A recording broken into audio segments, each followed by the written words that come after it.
Hello बच्चों, आप सभी का फिर से स्वागत है हमारे YouTube channel exam time education में।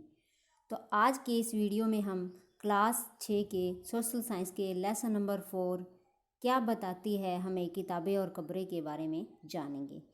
इस लेसन में हम वेदों, महापाषाण कब्रों, इनाम गांव तथा वैद्य चरक के बारे में पढ़ेंगे। प्रथा जो है वो लगभग 3000 साल पहले से शुरू हुई थी। जमीन के अंदर जो महापाषाण कब्रें बनी हुई थी उनको शिष्ट कहा जाता था। उनको क्या कहा जाता था? शिष्ट। ये है जो वेद हैं वो 4 होते हैं: ऋग्वेद, सामवेद, यजुर्वेद तथा अथर्ववेद। ऋग्वेद की जो भाषा है वो प्राक संस्कृत या वैदिक संस्कृत कहलाती है, जो आज की संस्कृत भाषा से थोड़ी भिन्न है।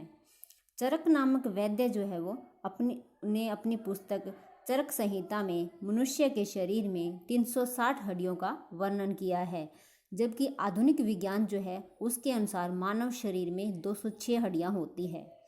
इनाम गांव जो है वो भीमा की सहायक नदी घोड़ के किनारे पर स्थित था। यहाँ पर लगभग 3600 साल से 2700 साल पहले तक लोग रहते थे। वेदों की जो रचना है वो आज से लगभग 3500 साल पहले हुई थी, और जो महापाषाण कब्रों के निर्माण लगभग 3000 साल पहले हुआ था। इनाम गांव में कृषकों का निवास जो है वो 3600 साल से 2700 साल पहले तक माना जाता है। और चरक नामक वैद्य जो था प्रसिद्ध, वो लगभग 2000 साल पहले हुए थे। ये कुछ उस समय के अलग अलग दुर्लभ चित्र हैं। ये उस समय खुदाई के लिए प्रयोग किए जाने वाला एक तरह का चाकू है। तो शुरू करते हैं हमारा पहला क्वेश्चन। वेद संख्या में कितने हैं? तो इसके अंदर आपको ये बताना है कि वेद जो है वो उनकी संख्या कितनी है। तो वेदों की संख्या कितनी है? 4 है। वेदों की संख्या कितनी है? 4 है। सबसे प्राचीन वेद है, जो सबसे प्राचीन यानी कि सबसे पहले कौन से वेद की जो है वो रचना की गई थी? तो कौन से वेद की गई थी? ऋग्वेद की रचना। सबसे पहले कौन से वेद की रचना की गई थी? ऋग्वेद की रचना की गई थी। नेक्स्ट है, चरक कौन था? चरक जो है वो एक वैद्य था। क्या था? वो एक चिकित्सक था जो चिकित्सा का काम करता था।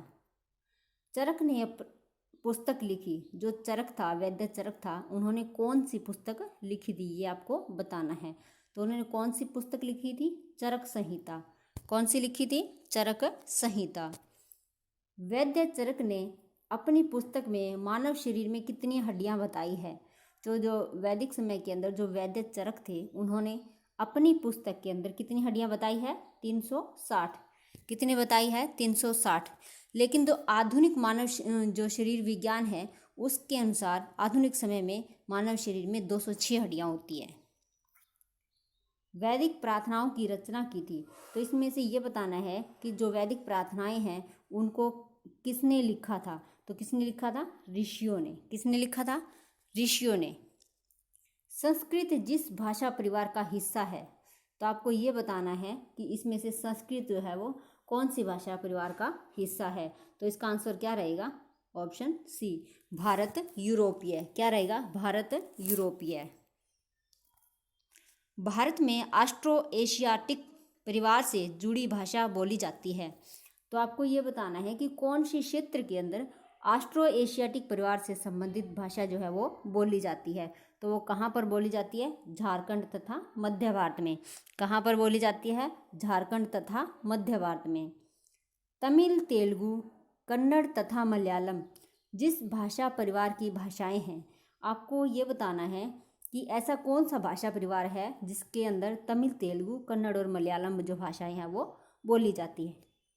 तो कौन से परिवार के अंदर? द्रविड़ परिवार के अंदर। कौन से परिवार के अंदर? द्रविड़ परिवार के अंदर ये भाषाएं बोली जाती है। ऋग्वेद में सूक्तों की संख्या है।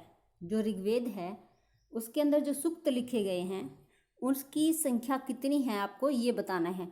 तो कितनी है? लगभग 1000। कितनी है? लगभग 1000। ऋग्वेद को पहली बार छापा गया था। आपको ये बताना है कि ऋग्वेद को पहली बार कब छापा गया था। तो कब छापा गया था? लग गया था। इनाम गांव में लोग रहते थे। तो इनाम गांव जो है वहाँ पर लोग कि कौन से समय में रहते थे, तो लगभग 3600 साल से 2700 साल पहले तक। कब तक? 3600 से 2700 साल पहले तक वो वहाँ पर रहते थे।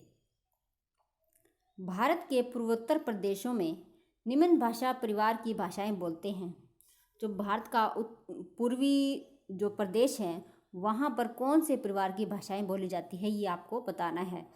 भारत के जो पूर्वी प्रदेश है उसमें असम की तरफ के जो क्षेत्र हैं वो आते हैं। तो वहाँ पर कौन सी भाषा बोली जाती है? तिब्बत वर्मा। कौन सी भाषा बोली जाती है? तिब्बत वर्मा। इनाम गांव में पुरातत्वविदों को मिला है। तो इनाम गांव जो जगह मिली है वहाँ पर पुरातत्वविदों को कौन कौन सी चीज़ें मिली हैं? तो कौन सी मिली है? उपरोक्त सभी, यानी कि उन्हें वहाँ से मटर, चावल और बाजरा ये सभी चीज़ें क्या है वहाँ से मिली है। तो इसका आंसर क्या रहेगा? उपरोक्त सभी। इनाम गांव में जिस जानवर की हड्डियां मिली है वह है। तो आपको बताना है कि इनाम गांव के अंदर कौन से जानवर की जो है हड्डियां मिली है।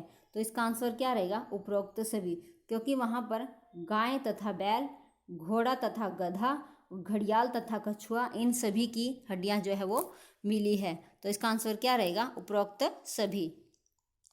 महापाषाण कब्रों में कंकालों के साथ मिले सामान से पता चलता है।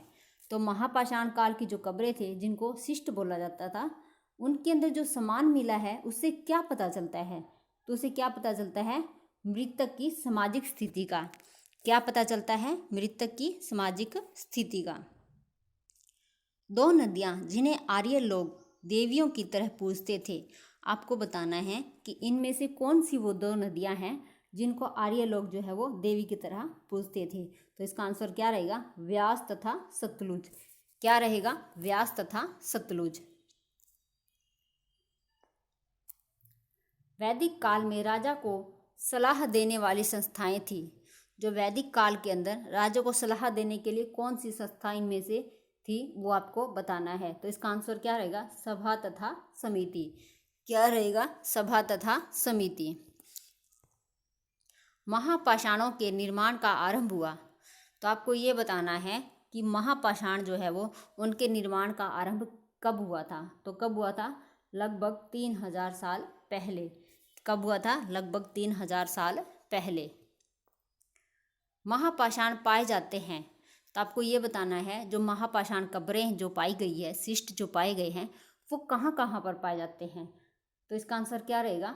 उपरोक्त सभी, क्योंकि जो महापाषाण कब्रें हैं वो दक्कन में, उत्तर पूर्वी भारत में और दक्षिण भारत में, इन सभी जगहों पर मिली है। तो इसका आंसर क्या रहेगा? उपरोक्त सभी। युद्ध में जीता गया धन नहीं मिलता था। जब युद्ध होते थे, बड़े लोग जो युद्ध करते थे, उसके अंदर जो धन जीत कर लाया जाता था उसमें से किसको हिस्सा नहीं दिया जाता था, ये आपको बताना है। तो इसका आंसर क्या रहेगा? दासों को। जो दास होते थे, जिनको दस्यु भी बोलते थे, उनको युद्ध में जीते गए धन का कोई भी हिस्सा नहीं मिलता था। युद्ध लड़े जाते थे। तो आपको बताना है कि युद्ध किस लिए लड़े जाते थे। तो इसका आंसर क्या रहेगा? इसका आंसर रहेगा उपरोक्त सभी, क्योंकि जो उस समय के अंदर जो युद्ध थे वो किस लिए किया जाते थे? मवेशी जीतने के लिए, उपजाऊ भूमि के लिए और पानी के लिए। इन सभी चीज़ों के लिए जो है उस समय युद्ध किए जाते थे। ऋग्वेद में वर्णित 3 प्रमुख देवता हैं। आपको ये बताना है कि ऋग्वेद के अंदर कौन से 3 देवताओं का वर्णन किया गया है।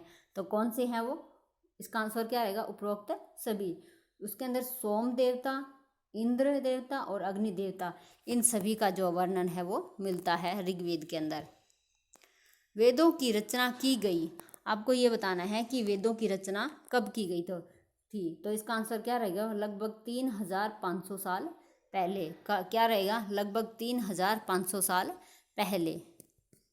नेक्स्ट है ऋग्वेद की भाषा है। आपको ये बताना है कि ऋग्वेद की भाषा कौन सी है। तो कौन सी है? संस्कृत। कौन सी है? संस्कृत।